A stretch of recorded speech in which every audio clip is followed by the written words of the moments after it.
Bom dia a todos. Nós vamos dar início à atividade do grande round, que hoje vai estar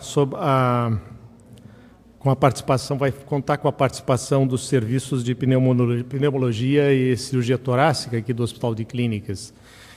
Nós discutimos durante algum tempo sobre esse tema, enfisema pulmonar, e acabamos chegando ao título de um sopro de vida sobre o enfisema pulmonar. Eu me lembro muito bem quando o professor Rigato dizia que o pulmão estava localizado em tinha uma posição central dentro do corpo, porque, de uma certa maneira, todo o nosso afeto, todas as nossas emoções eram expressadas através da respiração.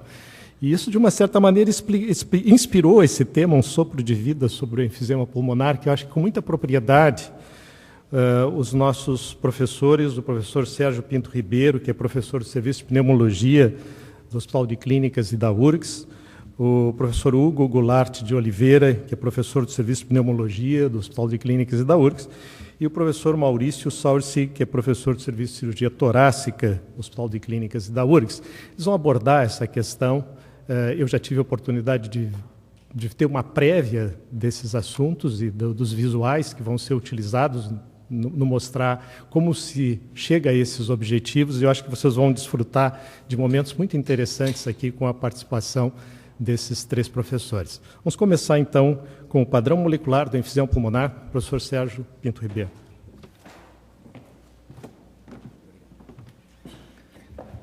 Bom dia a todos. Queria agradecer ao grupo da VPM, professora Nadine, professor James Fleck, pela possibilidade de estarmos aqui hoje. Eu ia começar a minha fala, talvez com uma piada sobre ontem, mas desisti. Pensei em falar algumas coisas, pensei em não falar nada sobre ontem, mas também não dá para não falar nada sobre ontem. Nós temos que refletir muito o que aconteceu ontem, que possivelmente aquele ali é o espelho do Brasil atual, e com cada uma das nossas opiniões. Em todo caso, eu não está contando os 10 minutos ainda, professor, né? Agradeço a possibilidade e nós vamos abordar o enfisema pulmonar hoje, né? Eu certamente tenho que passar por algumas etapas anteriores para chegar no tema principal. Aqui uma tomografia computadorizada mostrando grandes áreas mais escuras, areadas do pulmão, bem características do enfisema pulmonar. Lembrando que é uma doença comum. Da mesma forma, numa peça retirada de um paciente com enfisema pulmonar, nós podemos ver as grandes áreas desareadas deste pulmão, mostrando também que é uma doença passiva de ser prevenida. Aqui, uma forma mais característica de fixar esse pulmão, né, mostrando também grandes áreas de enfisema pulmonar, também dizendo que é uma doença progressiva, apesar do tratamento e apesar da retirada do fator de risco associado ao desenvolvimento do enfisema. E, obviamente, a parte histopatológica do processo, mostrando que é uma doença com resposta inflamatória sistêmica das vias aéreas e do pulmão. Nos próximos minutos, nós vamos abordar esses temas nessa apresentação. Primeiramente, se a doença é comum. A doença é comum. Aqui, uma publicação recente mostrando a média de prevalência nos Estados Unidos, tanto de homens quanto mulheres, e colocando que cerca de 6% da população americana tem doença pulmonar obstrutiva crônica. Lembrando que DPOC é subdividida em enfisema pulmonar e bronquite crônica. Da mesma forma, nós temos uma grande variação nessa outra tabela, mostrando grande variação de prevalência, que depende de vários fatores, dos fatores de exposição, de fatores genéticos, que nós vamos ver em seguida. Mas, em principal, nós temos aqui o estudo Platino, neste diapositivo, mostrando a grande variação de prevalência, tanto em relação à idade, fator étnico, a educação, mostrando que pacientes com nível socioeconômico um pouquinho menor tem uma prevalência maior da doença, comparativo com outras cidades da América do Sul. Esse estudo é um estudo clássico que nos dá uma ideia da variabilidade dessa doença. Da mesma forma, é uma doença que mata? Sim, é uma doença que mata muito. Em 1990, era a quarta maior causa de mortalidade no mundo. A quarta maior. E passando em 2010 para a terceira maior causa de mortalidade no mundo. Algo que a gente não deve achar que é legal, não é? Em especial, nós temos a pneumologia aqui como a terceira, a quarta e a quinta causa de mortalidade no mundo, só perdendo das doenças cardiovasculares como mortalidade. Então, o que eu quero dizer com isso? É uma doença prevalente, ela está presente em todo local e mata muito. E nós vamos tentar ver por que ela mata tanto assim. Vamos ver. Como é que se faz o diagnóstico rapidamente sobre esse processo? Nós temos sinais e sintomas da doença, como dispneia, tosse crônica e escarro, que não são suficientes para caracterizar a doença. Nós podemos confundir esses sinais que são comuns da pneumologia, do doente pulmonar, como, por exemplo, asma brônquica, os pacientes podem ter esse processo aqui. Da mesma forma, exposição a fatores de risco, tabaco, ocupação, poluição, são fatores de risco que podem estar associados a outras doenças respiratórias também, até como fibrose pulmonar. Portanto, foi necessário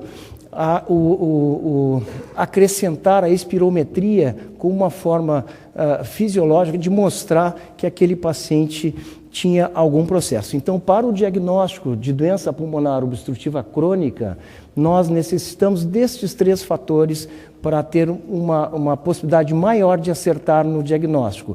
Lembro que doença pulmonar obstrutiva crônica é uma síndrome, é uma associação de sinais e sintomas.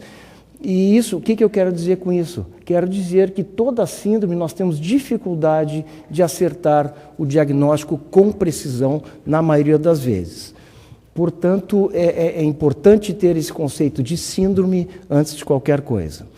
A espirometria, como é que ela se apresenta? Aqui nós temos uma curva volume e tempo, mostrando uma parte expiratória normal de um paciente normal e aqui de um paciente obstrutivo, com volume expiratório forçado no primeiro segundo baixo, mas principalmente a relação entre o volume expiratório forçado no primeiro segundo e a capacidade vital forçada, esta relação tem que estar abaixo de 70%. Isso dá uma caracterização um pouquinho mais forte para a doença pulmonar obstrutiva crônica. Também nós podemos ver através de uma curva fluxo-volume, podemos ver aqui o movimento inspiratório e aqui o movimento expiratório de pessoas normais, com doença leve, doença moderada e doença grave de doença pulmonar obstrutiva crônica. Importante, né? Nós deixamos de captar muitos pacientes nesta faixa aqui de doença, por não realizar a espirometria, que é algo importantíssimo no processo de diagnóstico. Então, nós estamos deixando de tratar pacientes potencialmente já com doença que não são detectadas através da forma clínica e da forma patológica. Fatores de risco são importantíssimos também, sendo o tabagismo o fator de risco mais importante, com maior associação até hoje para o desenvolvimento da doença. Nós temos também a exposição ocupacional, através de gases, etc. Nós temos o tabagismo passivo, que tomou uma importância grande nesse processo, e, obviamente, a poluição, que nós não podemos controlar, pelo menos neste momento. Nós temos também a parte genética, é importantíssima. Por que apenas 1/3 dos pacientes que fumam têm enfisema ou doença pulmonar obstrutiva crônica? Apenas 1/3 deles tem a doença. Não é? Nós temos também a deficiência de alfa-1 antitripsina, que eu fui agora comunicado pelo professor Jobim, sentado aqui na frente da plateia, dizendo que foi o primeiro diagnóstico molecular ou sorológico da doença, foi feito aqui no Hospital de Clínicas pelo grupo dele em 1970. Nós temos também as infecções. Tuberculose é um protótipo também de ser um fator desencadeante e um fator de risco importante para o desenvolvimento da doença pulmonar obstrutiva crônica. E o estado socioeconômico, eu mostrei naquela tabela, mostrando que as pessoas com nível socioeconômico mais baixo estão mais suscetíveis, por vários motivos que nós não vamos discutir aqui agora, mas estão mais suscetíveis ao desenvolvimento da doença. O envelhecimento também, a população está mais velha e, com isso, a exposição aos fatores de risco faz com que os pacientes mais velhos tenham maior chance de terem o processo de doença. Quais são os mecanismos, então, fisiopatológicos da doença pulmonar obstrutiva crônica? Nós temos uma doença das pequenas vias aéreas, essa é a característica dessa doença, através de inflamação, fibrose e aumento da resistência da via aérea. Da mesma forma, nós temos a destruição do parênquima pulmonar, como perda de função alveolar, diminuição do padrão elástico dos pulmões, que é uma das características mais importantes do processo. Tudo isso, de uma certa forma, leva à limitação do fluxo aéreo, medido através da espirometria, que nós já passamos por ela. Então, o processo fisiopatológico mais importante é limitação do fluxo aéreo, medido através da espirometria. Mas como isso acontece? Vamos tentar rapidamente dar uma passada por uma área que é imensa, que é a parte molecular desse processo. Mais importante de tudo é nós reconhecermos, através da evidência que é vasta, hoje em dia, molecular e celular, demonstrando, e também clínica, demonstrando de que esta é uma doença inflamatória. E parece que o macrófago alveolar é um fator importantíssimo nesse processo. O macrófago alveolar, através desses estímulos, dos fatores de risco, dos estímulos todos que nós já comentamos, ele desenvolve uma reação, ele libera proteínas, substâncias inflamatórias numa quantidade acima daquela que ele está acostumado a trabalhar. E o corpo da mesma forma. Assim como ocorre nos processos de sepse, onde nós temos uma reação inflamatória sistêmica muito importante. Então, o macrófago, ele libera vários mediadores inflamatórios, chamando de uma certa forma os neutrófilos, monócitos, linfócitos, monócitos circulantes, produzindo um maior número de macrófagos alveolares. Cada um deles, com o seu mecanismo e com a sua liberação de seus mediadores inflamatórios, produzem um processo de inflamação crônica, sempre alimentada de uma certa forma pelo fator de risco que nós já comentamos. Então, uma inflamação crônica local, ela existe de forma já bem documentada. Da mesma forma, a elastólise ocorre, então, através de metaloproteinases, elas têm a tendência de destruir as células elásticas ou o processo elástico do pulmão, causando, obviamente, o enfisema, assim como os linfócitos também, através de liberação de citotóxicos, também produzem enfisema. Outra forma de entendermos é através de fatores de crescimento, especialmente o TGF-beta1, na pequena via aérea, causando fibrose. Isso também bem documentado.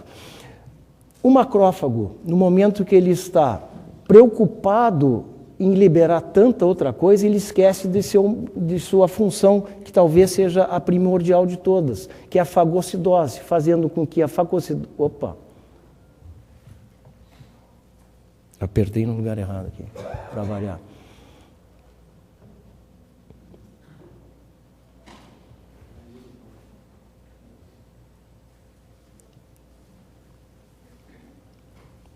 E agora aqui eu não posso mexer. Então, seguindo para o professor não me tirar o tempo, né, relativo, então o macrófago, ele perde aquela função primordial, que é a fagocitose, fazendo com que a pessoa fique mais suscetível a infecções respiratórias. Isso nós vemos no dia a dia.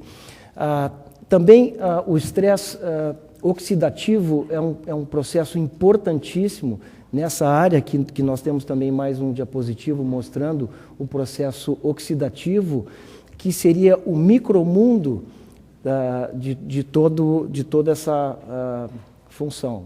Vamos ver se vai agora. Isso. Então, já falei aqui, então, processo oxidativo produzindo a resistência ao corticosteroide, que é uma das características da doença. Apesar de nós utilizarmos no dia a dia grandes quantidades de corticosteroide, uma das características da doença é a resistência ao corticosteroide. Então, o estresse oxidativo, então, o mesmo fator de risco, a mesma exposição, né, fazendo com que o estresse oxidativo seja incrementado pela alimentação dessas proteínas e também com a diminuição de proteínas de limpeza ou de retroalimentação, de diminuição da retroalimentação, nós temos também um estresse oxidativo significativo, com vários marcadores sendo tendo a sua expressão aumentada ou sua expressão diminuída. Aumentando, então, a inflamação, nós estamos falando agora do micromundo, né? Aumentando a inflamação, aumentando a idade funcional desses pulmões. Nós temos também a possibilidade de câncer nesses pacientes com a danificação do DNA. Nós temos a resistência ao esteroide com proteínas muito bem determinadas que aumentam a resistência ao esteroide, tá? A criação de enfisema, né, já comentado, e fibrose.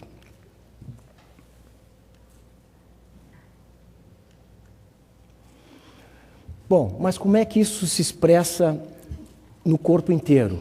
Tem alguma expressão? Sim, tem uma expressão importante. Voltando desde o começo, que é importante para nós entendermos. Então, exposição aos tóxicos, nós temos uma reação inflamatória periférica desse pulmão, já caracterizada clínica e molecularmente, isso fazendo com que ocorra uma inflamação sistêmica, muito parecida com a da sepse, mas num nível muito mais baixo, mas num nível persistente por muitos anos. Com a liberação de citocinas, proteínas de fase aguda, proteína C reativa, é um dos protótipos, e leucócitos anormais. Isso faz com que ocorra caquexia. Nós vemos nos nossos pacientes caquéticos, está aqui a explicação, reação inflamatória sistêmica por muito tempo, entre um dos outros motivos. Né? Nós temos um aumento de 2 a 4 vezes nas doenças cardiovasculares, isquêmicas, insuficiência cardíaca e hipertensão, muito bem documentado também nos pacientes com DPOC. Nós temos aumento da diabetes mellitus também nesses pacientes, também bem documentado. E, obviamente, as doenças ósseas, que estão relacionadas até com o nosso tratamento, com a utilização de grandes doses de corticoide.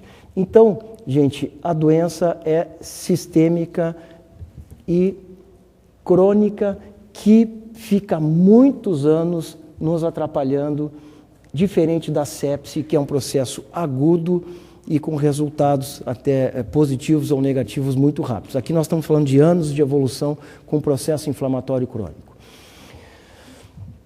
O que nós temos, o que esse conhecimento nos ajuda? Como é que ele nos ajuda nesse processo todo? Passando de novo por todo esse processo, né, de fibrose, nós temos a bronquiolite obstrutiva, já bem discutida por nós agora, né, e nós temos atualmente chegando no mercado novas combinações de broncodilatadores.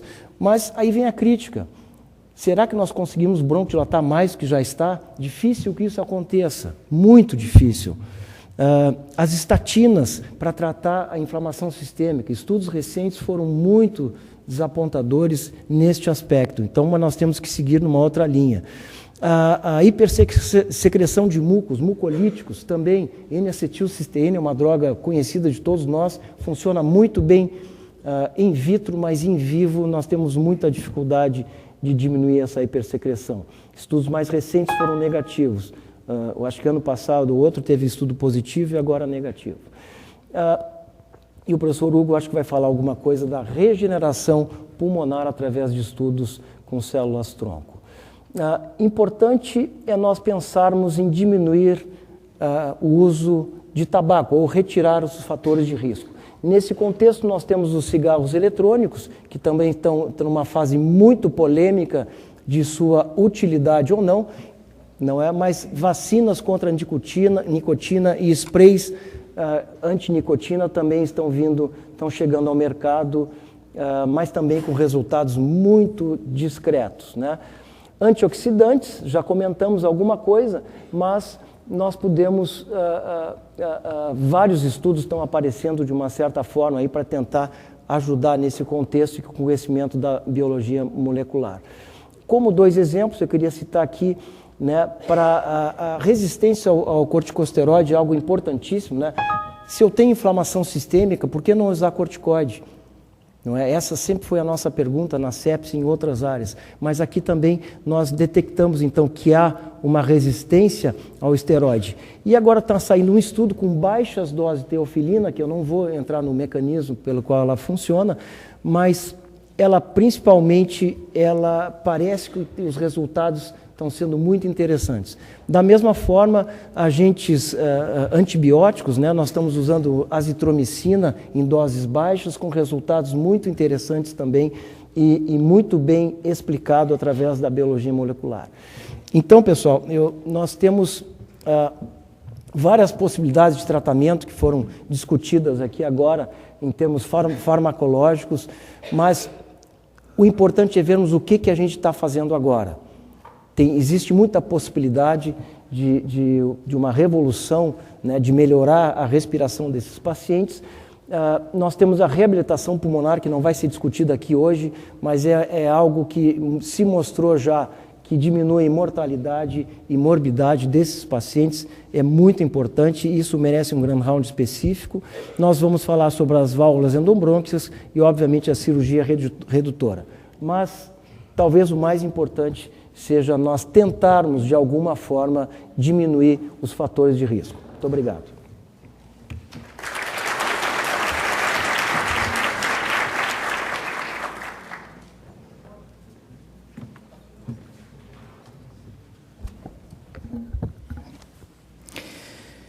Bom dia a todos. Também agradeço muito a oportunidade de estar aqui falando sobre algo que tem nos dado muita satisfação a mim e ao professor Amarilho há um pouco mais de 12 anos, quando nós iniciamos com esse já não tão nova alternativa terapêutica para os pacientes com enfisema.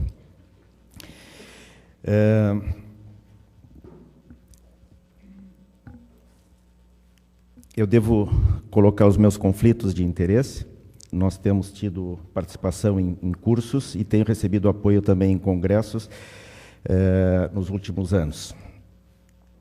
Impossível falar sobre um método novo e não dar também uma mensagem sobre a importância de nós usarmos o nosso charme para ajudar os pacientes a parar de fumar, e isso é possível todos os dias que nós chegamos aqui ao Hospital de Clínicas, tem alguém fumando nos arredores, e eu faço isso diariamente. Esse é o nosso paciente, é o paciente com um fenótipo enfisematoso dentro do espectro do DPOC. E para entender melhor essa doença e a limitação que esses pacientes têm, colocando um pulmão... tu podes clicar ali que eu acho que ele não... colocando o pulmão dentro desse tórax, fica mais fácil para todos nós imaginarmos o que acontece quando um tórax que tem a sua capacidade de tamanho fixa, e nós temos um pulmão que aumenta de tamanho porque ele começa a reter ar, e nós temos grandes áreas enfisematosas que acabam comprimindo as poucas unidades alveolares que ainda funcionam. E nessa necrópsia, onde esse paciente está sendo ventilado, nós podemos observar o final desses pacientes, que é ou um pneumotórax ou com uma pneumonia, e esses pacientes quase que invariavelmente acabam morrendo nas terapias intensivas. Mas é importante ter essa imagem para entender a fisiopatologia do aprisionamento dinâmico, que é a grande limitação que o paciente com enfisema tem para pequenos esforços.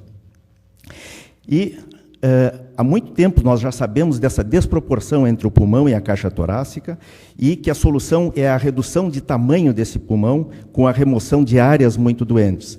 A cirurgia nos ajudou a entender muito bem isso, através da cirurgia redutora, que o Maurício vai falar daqui um pouquinho. A verdade é que esse remédio, cirurgia redutora, tem se mostrado um remédio muito amargo para essa doença, a ponto que esse tratamento tem sido cada vez menos oferecido, e atualmente nos Estados Unidos o Medicare paga menos de 10 tratamentos por ano em todo o território americano. Tudo isso muito em função dos riscos e da mortalidade, que hoje nós temos como mais de 60% de complicações sérias nos primeiros 30 dias após a cirurgia. E dentro desse cenário é que surgiram os métodos endoscópicos, que hoje nós temos aqui 4 procedimentos que são os mais conhecidos. Os métodos chamados de remodelamento biológico, onde nós temos o vapor, onde através de uma aplicação endoscópica de uma área definida, nós aplicamos vapor a 100 graus, ou uma substância química para promover a cicatrização daquele território dito alvo. E de um outro lado, nós temos os métodos endoscópicos também, os coils, que são hastes com uma memória, que são colocadas no parênquima pulmonar doente com o objetivo de tracionar aquele tecido e assim reduzir volume. E nós temos as válvulas, tem 2 modelos, e esse é o modelo que nós trabalhamos já desde então de 2002, que são desenhadas para serem implantadas em brônquios segmentares e bloquear o fluxo inspiratório e permitir o fluxo expiratório, tanto de ar quanto de secreção. Então, aqui nós temos uma válvula abrindo durante a expiração e bloqueando durante a inspiração. Existem 3 conceitos muito importantes quando nós falamos de tratamento endoscópico de enfisema. O conceito da heterogeneidade, que aqui significa a diferença de intensidade de enfisema entre os lobos alvo e os lobos não alvo. O outro conceito é o conceito da exclusão lobar, que para o tratamento de válvulas significa o bloqueio de todas as vias axiais de um determinado lobo. Aqui 3 válvulas colocadas em brônquios segmentares do lobo superior direito. E o terceiro conceito é o conceito da ventilação colateral, que não é a mesma ventilação colateral que nós aprendemos na faculdade. É a ventilação entre os lobos, ou seja, o ar que passa de um lobo pela cissura incompleta para o outro lobo. Estes são os 2 grandes ensaios randomizados que foram realizados com válvulas, o de cima americano e o de baixo europeu, com desenhos muito semelhantes com 500 pacientes, 2:1. Ambos os resultados foram muito semelhantes, tanto nos Estados Unidos quanto na Europa, com uma redução, uma melhora do VF1, uma melhora do teste da caminhada e uma melhora do qualidade de vida, que o FDA considerou insuficiente na época. Insuficiente do ponto de vista clínico. Ambos os trabalhos, quando analisados os subgrupos de pacientes que apresentavam cissura completa, nós tínhamos um desempenho completamente diferente nos parâmetros funcionais medidos. VF1, caminhada e St. George. Mas o FDA exigiu um novo ensaio randomizado, que está acontecendo nesse momento, para comprovar que o problema era um problema de seleção. Foi nesses estudos que apareceu a importância da ventilação colateral como um fator prognóstico e de seleção para esses pacientes quando tratado com válvulas. Com base nisso, cresceu um outro método diagnóstico de seleção, que é o método para medir a ventilação colateral, chamado Chartis. Através de um balão, nós podemos ocluir um brônquio lobar, medir, através de um console, o fluxo de ar e a pressão, e simular um tratamento colocando uma válvula unidirecional, e nós podemos ter 2 comportamentos, na verdade 3. Nós podemos ter um comportamento de fluxo desaparecendo e pressão negativa, demonstrando que não há passagem de ar dos outros lobos para o lobo que está sendo avaliado. Ou a permanência do fluxo, demonstrando que tem uma ventilação colateral significativa. E assim nós podemos selecionar pacientes com ventilação colateral positiva ou negativa e indicar ou não o tratamento. Há ainda a possibilidade de não haver fluxo por colapso distal, e dessa maneira nós não podemos definir se há ou não ventilação colateral. O Chartis já foi testado, não de uma maneira randomizada, isso está sendo feito atualmente no ensaio americano, e se pôde observar que quando a ventilação colateral era negativa, nós reproduzíamos os resultados funcionais que nós havíamos observado no subgrupo do VENT. Dessa maneira, tanto no VENT, que se chama o estudo das válvulas, quanto os respondedores do tratamento cirúrgico, onde nós selecionamos pacientes com perfil semelhante, nós pudemos observar a reprodução do impacto tanto em VFUM quanto em teste da caminhada, com uma mortalidade muito menor que o método endoscópico. Isso é o que está sendo testado no ensaio randomizado atual. O nosso grupo aqui do Clínicas está numa linha de pesquisa associada a uma empresa americana que trabalha com imagem. Nós apresentamos esse trabalho no ATS do ano passado, onde nós conseguimos, através de um método de imagem, uma tomografia, analisada num software, nós conseguimos reproduzir a integridade da cissura de uma maneira gráfica. Nós temos aqui 20 pacientes nossos que foram analisados e observamos que quando nós temos 75% de integridade na cissura, nós temos uma alta expectativa de reduzir pelo menos 350 ml no lobo-alvo. Então, esse estudo agora nós estamos aumentando, nós estamos com 40 pacientes que estão sendo publicados, e essa é uma maneira de reproduzir o que o Chartis faz de prever a ventilação colateral, de uma maneira não invasiva. Um outro elemento importante nessa história são 3 trabalhos, o inglês, italiano e o nosso, demonstrando que quando nós temos redução de volume com a técnica terapêutica, nós estamos mexendo na sobrevida dos pacientes com enfisema. Talvez aqui o que esteja acontecendo é uma alteração no processo inflamatório da doença com a redução da hiperinsuflação. A grande complicação que nós temos lidado não é a infecção, não é o deslocamento, mas tem sido o pneumotórax. E o pneumotórax é uma situação que tem aumentado, especialmente com a seleção mais adequada de pacientes e com a redução de volume.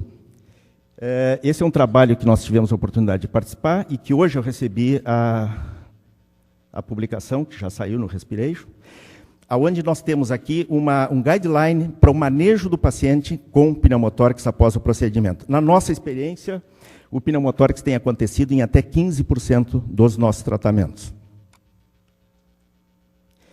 E esse é o resumo. Esse é um tratamento para ser oferecido às válvulas para o paciente que tem enfisema com dispneia para tarefas usuais. Nós costumamos tratar pacientes que têm dispneia para tomar banho, para caminhar, para vestir roupa. Preferencialmente pacientes não hipersecretores, que estejam fazendo um tratamento adequado, de preferência com reabilitação, que tenham um perfil funcional típico do enfisema. Nós medimos o aprisionamento dinâmico e que a ventilação colateral seja negativa. Esse é o paciente que nós buscamos. E a heterogeneidade, quanto maior, ele é um fator prognóstico. Quanto mais heterogêneo o enfisema, melhor a resposta. E é um tratamento para ser feito com exclusão lobar e unilateral. Esse é o resumo. Eu vou dividir com vocês agora alguns casos que nós tivemos a oportunidade de tratar. Esse é um paciente que tem a minha idade, que foi tratado em dezembro de 2008, após ter sido excluído da lista de transplantes da Santa Casa, e por causa de uma sorologia. E esse paciente chegou com essa hiperinsuflação do lobo inferior esquerdo. Esse paciente foi tratado com 2 válvulas no lobo inferior, e é um paciente que aqui nós temos a redução de volume do lobo inferior esquerdo, e é um paciente que ainda hoje vem sozinho, dirigindo seu carro, para fazer as suas revisões. Nós estamos falando de 6 anos após o tratamento. Esse é um outro caso do exterior, que também foi tratado em 2008, era um paciente restrito à cama com quase 90 de PCO2, e que tinha uma hiperinsuflação do lobo inferior, e esse homem tinha o lobo superior dele todo fechado, que após a exclusão do lobo inferior, ele pôde fazer a sua autotransplante. E é um paciente que teve uma vida, até morrer 4 anos e meio depois de um infarto, teve uma vida completamente normal. Esse foi um caso que nós tratamos o ano passado e que marcou uma mudança de comportamento, onde, com a evolução da importância menor da heterogeneidade e maior da ventilação colateral, Foi o primeiro caso que nós tratamos de um paciente com enfisema homogêneo. Nós podemos confirmar a ventilação colateral negativa. Esse é o método do Chartier, onde nós temos um balão que está ocluindo o lobo inferior com segmento 6. E, a partir daí, nós confirmamos que a ventilação colateral é negativa e nós passamos a fazer o implante, que, no caso aqui, foram 2 válvulas colocadas na pirâmide basal e no segmento 6. Esse é um procedimento que é feito dessa maneira, num ambiente de endoscopia, com um implante sob sedação leve, a válvula do segmento da pirâmide basal, e, posteriormente, então, é colocado no outro segmento para completar a exclusão lobar do lobo inferior. Nós temos essas 2 vias, e isso é feito de uma maneira planejada, previamente, com um software. E esse foi o resultado final, onde vocês podem observar a cúpula direita subindo e com a redução de volume. E isso representou, na avaliação funcional dessa paciente, uma redução de 1,240 litros. Esse é o grande objetivo do tratamento do paciente com enfisema avançado, é reduzir volume, reduzir aprisionamento de ar e melhorar a ventilação alveolar. Uma outra oportunidade que nós tivemos no ano passado foi tratar um paciente já transplantado aqui no nosso hospital há mais de 2 anos, à esquerda, e esse paciente passou a apresentar uma hiperinsuflação do pulmão nativo, que estava reduzindo a sua capacidade funcional. Esse paciente tinha uma boa cissura oblíqua direita e foi tratado também com 2 válvulas no lobo inferior, e foi possível reduzir 660 ml do lobo inferior e aumentar 400 ml no outro pulmão transplantado. Esse é um paciente que marcou também uma mudança, que foi quando nós iniciamos um estudo que está em andamento, estamos finalizando no Hospital de Clínicas, com células mesenquimais.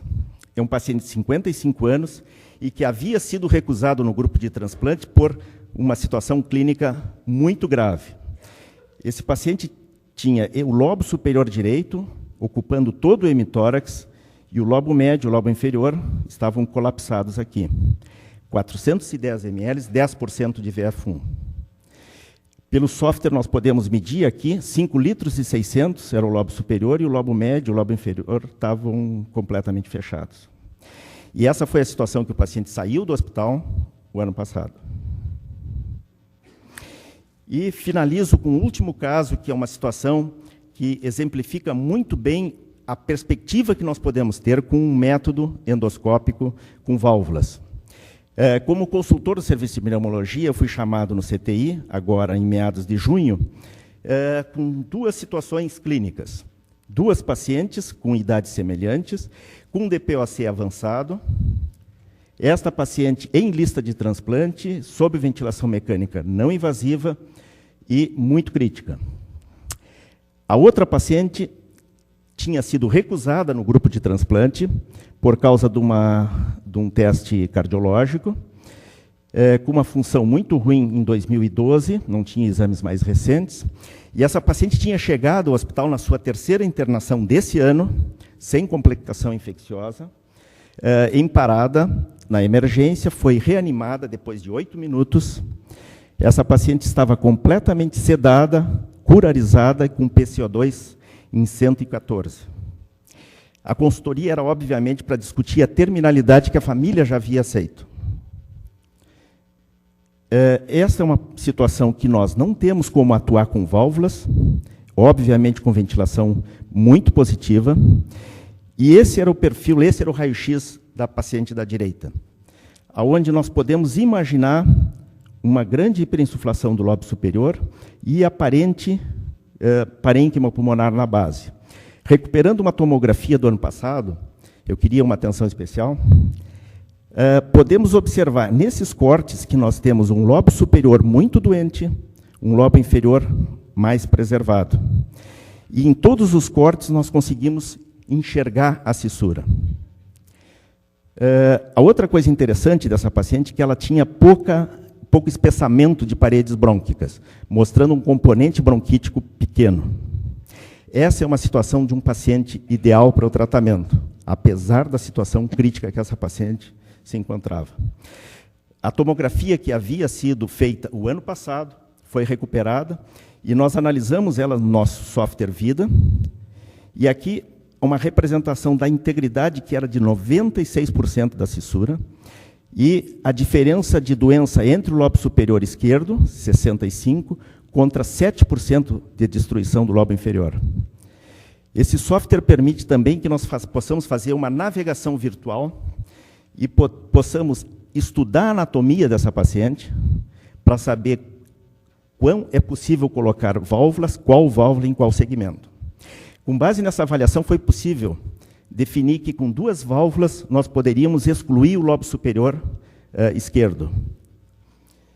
Convencemos a família, foi um pouco difícil convencer os colegas também lá de cima, de que era possível fazer um procedimento numa paciente que tinha 114 de PCO2 e que nós não sabíamos a viabilidade cerebral. Esse é o raio-x prévio. Foram colocadas 2 válvulas, uma no culmen e outra na língula, e esse foi o resultado imediato. Uma telectasia do lobo superior e o lobo inferior, que era saudável, passou a ocupar o hemitórax. O PCO2, no dia seguinte, de 114, caiu para 40 e poucos. E essa paciente atualmente se encontra em recuperação da sua polineuropatia grave, mas está acordada e reconhecendo a família. E a outra paciente, infelizmente, faleceu. Então, eu acho que esse caso exemplifica muito bem como nós podemos ter alternativas para situações avançadas, mesmo quando nós fazemos todo o tratamento de uma maneira adequada. Muito obrigado.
Bom dia, obrigado pela oportunidade, professor Fleck, pela oportunidade de a gente discutir, após o fiasco padrão FIFA de ontem, né, algo muito mais importante, um assunto mais importante.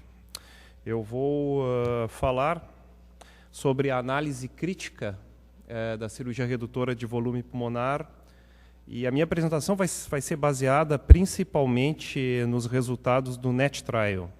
Antes de começar a falar, eu vou deixar essa pergunta no ar. Precisamos oferecer mais aos pacientes com enfisema grave? E voltarei a essa pergunta no final da palestra. Como já foi dito, o tratamento do enfisema é um tratamento inicialmente e primordialmente clínico.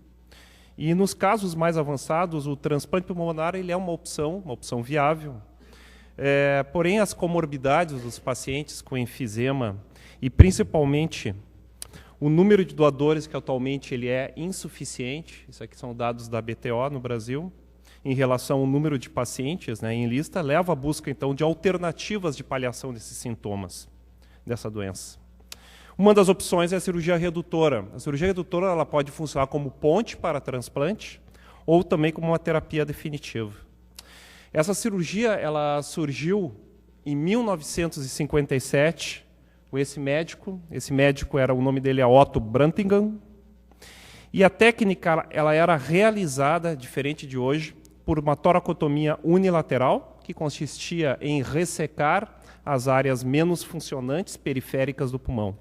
Também era realizada uma curiosa secção dos nervos hilares para reduzir secreções. Este procedimento ele buscava restaurar a mecânica ventilatória com o retorno da capacidade, da qualidade elástica do pulmão, que mantém os bronquíolos abertos, e que é perdida e que foi perdida no enfisema. Ainda o enfisema, ele se caracteriza por um colabamento precoce das vias aéreas, colabamento dos bronquíolos terminais, aumento da resistência da via aérea e um estado de hiperinsuflação, que provoca a dispneia e o aumento do trabalho respiratório. Apesar da melhora subjetiva da maioria dos pacientes operados por esse cirurgião, 6 em 33 pacientes operados morreram. Então, houve uma mortalidade muito alta, de 18%, e isso colaborou para o abandono da técnica durante 36 anos. A cirurgia redutora ela surge com esse outro cirurgião brilhante, que é o Dr. Cooper, americano, em 1993, com as mesmas premissas do Brantingham, mas com uma técnica mais refinada. Diferente do Brantingham, a cirurgia atual é realizada por esternotomia, esse é o próprio Cooper operando. É uma cirurgia que é realizada com ressecções bilaterais, esternotomia, identificação dos locais de ressecção, as áreas alvo mais danificadas, e essa ressecção ela é feita com stapler, um grampeador cirúrgico, e as linhas de sutura são reforçadas com pericárdio bovino. Então se faz a ressecção por esse procedimento de 20 a 30% de cada pulmão. Aqui nós vemos então o tecido ressecado. Esta é a figura então que demonstra a quantidade de pulmão que é ressecado pela cirurgia redutora, de 20 a 30%, se resseca 60% a 70% dos segmentos mais apicais. E aqui é o efeito que se busca radiologicamente, que é o reposicionamento mais superior do diafragma. Com esta técnica, nesta época, o Cooper ele operou 20 pacientes, teve 0% de mortalidade, e o segmento foi curto, foi de 6 meses, e a maioria dos pacientes teve melhora da qualidade de vida e melhora dos sintomas. Isso provocou uma euforia no meio médico, no meio cirúrgico e pneumológico, que se seguiu ao uso generalizado, indiscriminado dessa cirurgia, que, obviamente, provocou, por uma falta de um protocolo bem definido, provocou gastos e uma mortalidade muito elevada. Chegou a ser a mortalidade de 23% em um ano. Com isso, o Ministério da Saúde americano, o NIH, juntamente com o Medicare, pararam de reembolsar as cirurgias. E a partir de algumas evidências fortes nesse grupo do Medicare, de que essa cirurgia ela poderia funcionar, resolveram financiar um estudo, um trial. Esse trial é o NET Trial. Esse trial ele envolveu 17 centros americanos e mais de 1.218 pacientes. Nunca foi feito e talvez nunca será feito um trial para esse foco específico. Entretanto, houve alguns percalços. Antes do fim previsto do recrutamento dos pacientes, houve a necessidade da publicação em 2001, e vocês reparem, não sei se vocês conseguem reparar, o título, né? E, neste estudo, ele indicou uma mortalidade de 16% em 30 dias. Chamou muita atenção da comunidade médica. E essa mortalidade ela permanecia maior no grupo cirúrgico, comparado com o grupo clínico, 4 vezes maior, num segmento de até 36 meses. O subgrupo de pacientes que apresentaram essa alta mortalidade correspondia a 12% dos pacientes que foram operados. 12%. Eles foram identificados como de alto risco e apresentavam um pré-operatório, VFUM menor que 20% do previsto, associado ou a uma difusão menor que 20 ou ao enfisema homogêneo. Então, dessa maneira, esses pacientes não foram mais recrutados para o ensaio. Os resultados de médio prazo dos pacientes sem esse alto risco foram apresentados em 2003, no New England, e neste estudo ficou evidenciado um melhor resultado do grupo cirúrgico.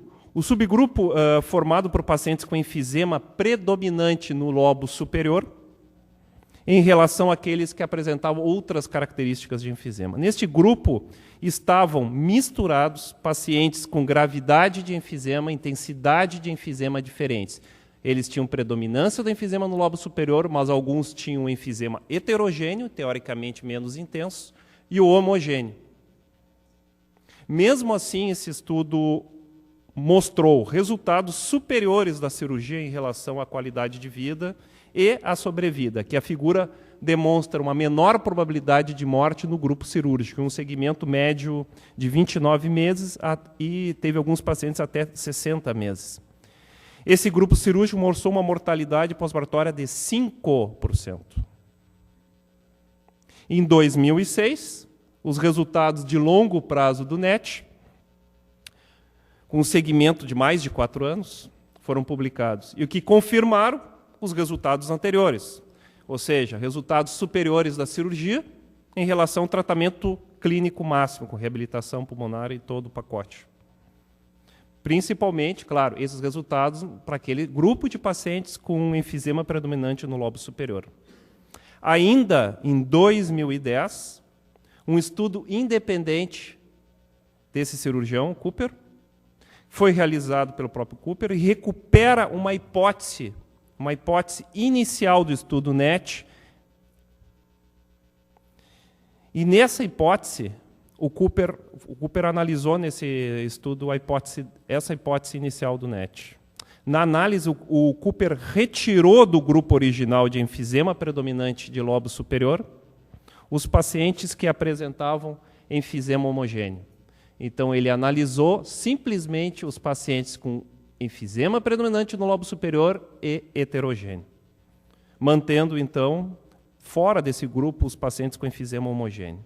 O que é o paciente, o Hugo já mostrou muito bem, o que é o paciente com enfisema heterogêneo? Enfisema heterogêneo com predominância de lobos superiores, como neste exemplo de tomográfico, tem áreas nítidas de enfisema nas porções mais craniais dos pulmões, assim como nessa cintilografia perfusional, que demonstra a falta de perfusão dos lobos superiores, e isto está associado, secundária, à destruição dos septos alveolares, ao mesmo tempo que nós temos aqui uma cintilografia ventilatória, neste caso com xenônio, que denuncia, então, a heterogeneidade do enfisema, ou seja, a partir da perda de capacidade de troca gasosa, com a retenção maior do radiotraçador, aqui o xenônio, nas partes superiores do pulmão. Aqui configura, então, um exemplo, um caso ideal para cirurgia redutora, onde apresenta áreas de fácil acesso para ressecção. Assim, então, os resultados do estudo com foco neste tipo de enfisema confirmou a hipótese de Cooper e a hipótese original do estudo NET, que é aqueles pacientes que são operados, bem selecionados, com enfisema heterogêneo predominante no lobo superior, vão apresentar um benefício marcante da cirurgia. No entanto, a cada ano, esses foram dados que eu levantei do Medicare e aqui do DataSUS, a cada ano o número de cirurgia cai. Isso tem vários motivos. Não é simplesmente aumento de mortalidade, não é simplesmente aumento de comorbidades, de complicações. Existem outras coisas que também estão levando essa cirurgia a cair em desuso. Então, voltamos à pergunta: precisamos oferecer mais aos pacientes com enfisema grave?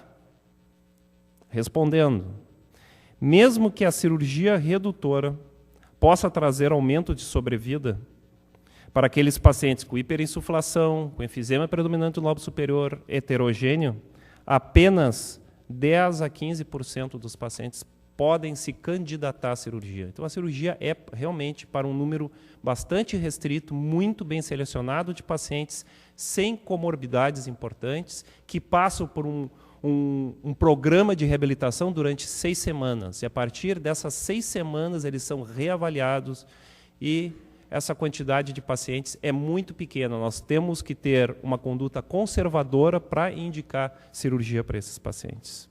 Então, precisamos sim fazer mais para esse tipo de paciente, precisamos analisar novas tecnologias, mas também não podemos esquecer de indicar uma cirurgia para aquele paciente que possa ser beneficiado de cirurgia e também manter o incentivo às campanhas contra o tabagismo, como o professor Sérgio colocou. Muito obrigado.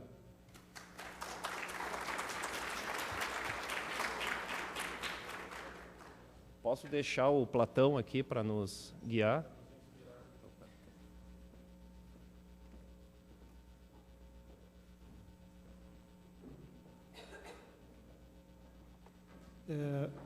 Nós vamos fazer uma rápida sessão interativa, vocês devem estar com os aparelhinhos. Aos pouquinhos eu vou me familiarizando com a forma como esses aparelhos funcionam, eu não sou muito próximo da questão de informática, mas vocês podem votar no momento em que a pergunta aparece. Aquele número que aparece depois em escala decrescente significa o tempo para terminar a votação.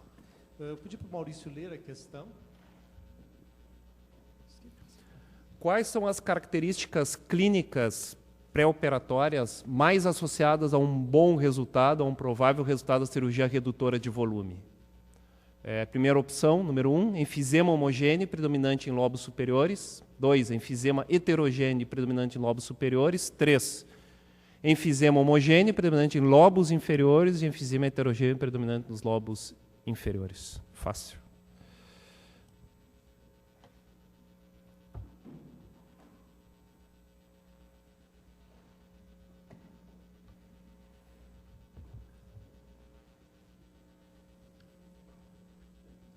Aftershock. Nós vamos ter que fazer uma sessão sobre estresse pós-traumático em relação ao que aconteceu ontem. De certa maneira, todos estão um pouco sofrendo com isso, até os equipamentos. É um apagão.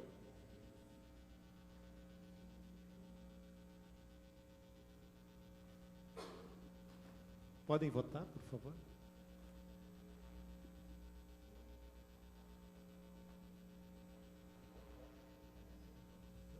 Vai aparecer o gráfico. Vocês querem fazer algum comentário? Maurício, Sérgio, Hugo?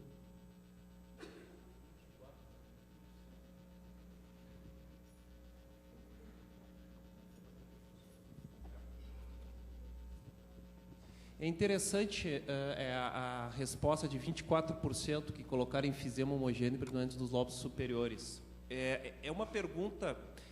Pelos dados atuais, vamos dizer que nós temos a evidência atual, a gente tem poucos dados pouca evidência forte, vamos dizer assim, porque pelo NET, o NET não demonstrou o benefício de pacientes com enfisema homogêneo. Mas esses pacientes, eles podem sim ser tratados com cirurgia.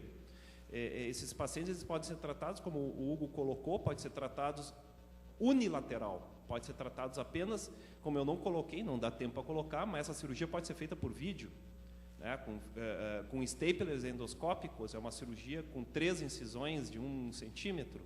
Então, tu pode fazer uma cirurgia redutora num paciente com enfisema homogêneo, com áreas bem delimitadas, áreas bem identificadas, é possível. E tem muitos cirurgiões que defendem essa abordagem apenas unilateral. Não existe uma evidência tão forte que nem a abordagem bilateral, mas é algo que tem que ser estudado, né? Se vai realmente apresentar uma evidência mais forte, a gente tem que aguardar mais experiência, mais séries e talvez estudos randomizados, que eu duvido que saia, mas...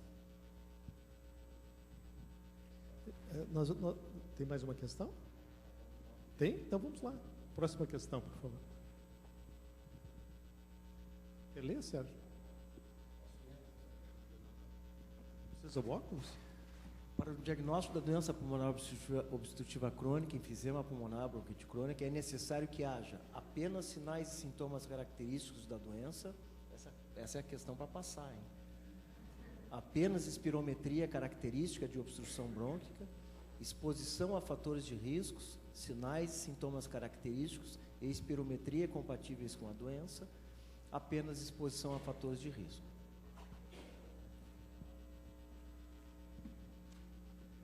Não vou perguntar para a turma aqui da opinião, senão vai ficar chato se eles errarem.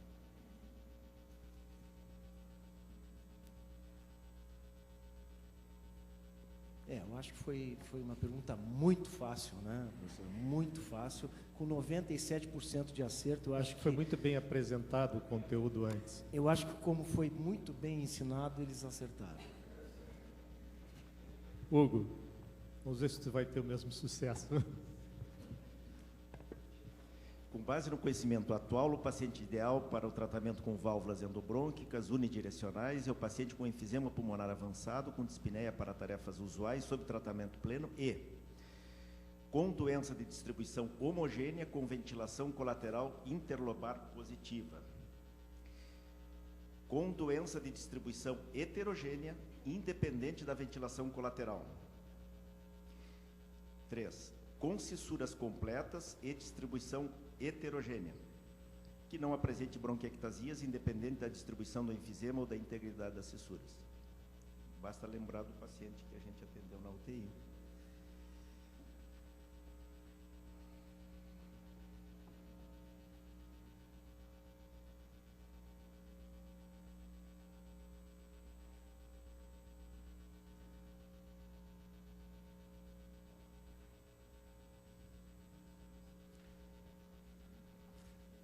Ô, pessoal, homogênea não. Podemos tratar homogênea só se a ventilação colateral for negativa. Talvez muita gente tenha entrado aqui na ventilação colateral interlobar positiva como uma coisa boa. E eu tenho reclamado bastante da empresa lá que vende o Chartis, que ventilação colateral positiva, ela é negativa, na verdade, porque ela é ruim. O que a gente precisa para tratar esses pacientes é que eles não tenham ventilação colateral, seja ventilação colateral negativa. Isso é bom. Basicamente é isso. Então, na verdade, a gente até pode tratar pacientes homogêneos, mas a ventilação colateral tem que ser negativa. Nós vimos que o estresse oxidativo parece ser o fator desencadeante da doença sistêmica, que eu acho que o Sérgio colocou muito bem, o enfisema como sendo a expressão de uma doença sistêmica, o que tem também encontrado eco em outros encontros nossos de que as doenças estão deixando de ter essa característica de distribuição anatômica, como vinha sendo tratado até agora, e tendo uma visão mais sistêmica. Se o estresse oxidativo vamos dizer, a base para desenvolvimento de várias doenças, entre elas doença pulmonar obstrutiva crônica e câncer, como é que a gente explica o timing do aparecimento dessas situações? Por que alguns pacientes vão na direção da neoplasia e outros pacientes vão na direção do enfisema pulmonar? Eu acho que a pergunta é excelente e certamente não tem resposta. Eu acho que são coisas que nós não entendemos ainda de várias doenças, e a DPOC é uma delas. A pergunta é por que um paciente que fuma 3 carteiras de cigarro por dia tem câncer de pulmão, e por que aquele que não fuma também tem câncer de pulmão? E por que aquele que fuma não tem DPOC e aquele que fuma tem DPOC? Então, tem várias hipóteses ainda não documentadas adequadamente na literatura, mas que tem um fator genético importantíssimo aí. Não foi identificado nenhum gene da DPOC. Por que não foi identificado nenhum gene da DPOC ou do enfisema? Porque são síndromes. No momento que nós conseguimos dar um nome mais objetivo, que nós pudéssemos fazer uma biópsia mais objetiva, que os pacientes fossem homogêneos, nós vimos aqui nos 2 procedimentos, os pacientes são muito heterogêneos, porque a doença é heterogênea, ela é causada por vários fatores. Será que o enfisema causado pela tuberculose é a mesma coisa que o enfisema causado pelo tabaco, ou pela poluição, ou pela exposição a gases, ou pela exposição a vírus? Será que é a mesma coisa? Provavelmente não. O que se sabe, o que se tem conhecimento agora, até esse momento, é que é uma reação inflamatória local e sistêmica de um nível não muito intenso, que é difícil de medir isso, não tem como a gente medir, mas é um nível intenso, não muito intenso, mas durante muito tempo. Isso causa, então, o dano no DNA, fazendo com que há mutações celulares, não é? Então, levando ao câncer com mais facilidade, e sei lá, muitos outros fatores que podem influenciar. O nosso problema é no diagnóstico. Eu acho que no momento que é diferente de uma placa de aterosclerose de uma coronária, não menosprezando a cardiologia, mas ali é uma placa que pode ser estudada de uma certa forma. Nós temos um processo sistêmico que se reconhece muito pouco até hoje. Alguma pergunta, algum comentário adicional, por favor? Microfone.